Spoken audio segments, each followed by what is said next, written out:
दयारे वफा के खोद कर देखो, हमारे नाम का पत्थर जरूर निकलेगा। हमारे पुरखों की कब्रें भी तुम्हें फायदा पहुंचा रही हैं। हमारे पुरखों की बनाई हुई इमारतों से दुनिया कमा रही है और खा रही है।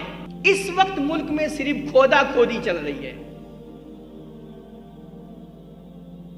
एक अजीब माहौल बना हुआ है। बस कोई बंदा मुंह उठाता है और जाकर के वो कोर्ट पहुंच जाता है और वो दावा कर देता है कि फुला इमारत के पीछे, फुला इमारत दरअसल एक मंदिर पे बनी हुई है, वो फुला इमारत किसी की नहीं है, वो हमारी है। और वो ऐसे दावा करता है। और कोर्ट भी कमाल का है हमारा, अदालतें भी कमाल की हैं कि अब तो ये भी गवारा नहीं किया जा रहा है कि कम से कम दूसरे पक्ष की बातें तो हम सुन लें, दूसरी पार्टी को दलीलें, अपनी दलीलें रखने का मौका भी तो दे दें। ये भी नहीं किया जा रहा है। बस एक बंदा मुंह उठा के कोर्ट पहुंचा, उसने किसी इमारत पे दावा कर दिया कि यह हमारा मंदिर है, और कोर्ट ने फौरन हुक्म दे दिया कि जाओ भाई सर्वे करो, तहकीक करो और छानबीन करो, और खुदाई शुरू हो जाती है सिर्फ एक दावे की बुना पर। अगर दावे की बिना पर ही खुदाई करनी है तो एक बहुत बड़े हिंदी के विद्वान गुजरे हैं, वो बौद्ध के भी बड़े विद्वान थे। उनका नाम है राहुल सांस्कृत्यायन।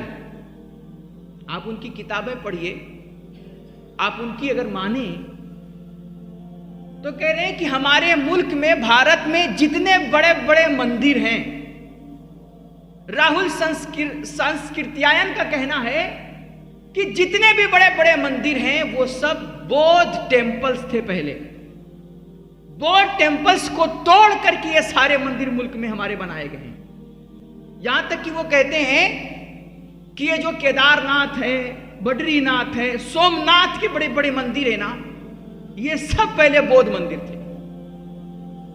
तो भाई अगर दावों की बिना पर ही तुम्हें खुदाई करानी है तो खोदो,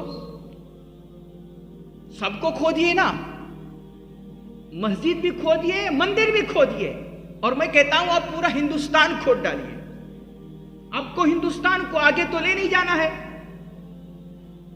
आप तो 12वीं सदी में हमें लेके जा रहे हैं ना, 10वीं सदी में लेके जा रहे हैं ना, तो भाई खोदो, और एक दो मस्जिद मंदिर नहीं, पूरा हिंदुस्तान खोद डालो, कश्मीर से लेकर कन्याकुमारी तक और राजस्थान से लेकर के आसाम तक खोदो, चप्पा चप्पा, एक एक शहर, एक एक सूबा खोदो, और देखो इस मुल्क की मट्टी में क्या क्या छुपा हुआ है। और मैं इतनी गारंटी के साथ कहता हूं कि तुम पूरा हिंदुस्तान खोद करके देख लो, तुम्हें इस मुल्क की मट्टी में कुछ मिले ना मिले, लेकिन जहां भी खोदोगे, जिस जगह भी खोदोगे, इंशाअल्लाह उस जगह हमारे पुरखों की कब्रें और हमारे पुरखों की हड्डियों के चूड़े तुम्हें जरूर मिलेंगे। खंडर दयारे वफा के खोद कर देखो, हमारे नाम का पत्थर जरूर निकलेगा। 400, 450 साल, 500 साल तक हमारे पुरखों ने यहां पर हुकूमत की है। और हमारे पुरखों ने जब यहां हुकूमत की ना, मुसलमानों ने हमारे मुल्क में, तो अंग्रेजों की तरह मुल्क को लूटा नहीं। इसको लूट करके यहां का कोहिनूर हीरा उठा करके वो इंग्लैंड नहीं लेकर के गए, बल्कि हमारे पुरखों ने जब यहां हुकूमत की तो मुल्क को लूटने के बजाय उन्होंने मुल्क को सजाया, इस मट्टी को आबाद किया और इसको संवारा। उन्होंने कभी ताजमहल बना करके सजाया, कभी लाल किला बना करके सजाया, और कभी कुतुब मीनार बना करके सजाया। तरह तरह की अजीबो गरीब अजाइब से भर दिया पूरे हिंदुस्तान को। आलीशान इमारतें बना करके इसको, मुल्क को सोने की चिड़िया बना दिया उन्होंने। जब तक हमारे पुरखे इस दुनिया, इस मुल्क पे हुकूमत करते रहे, जब तक इस मुल्क को नवाजते रहे, देते रहे, और जब वो मर करके कब्र में पहुंच गए ना, तब भी मुल्क को महरूम नहीं किया।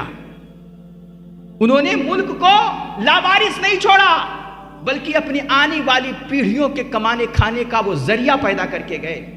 आज भी लाल किला से 5 से 8 करोड़ तक के हर साल हमारे मुल्क के खजाने में जाता है।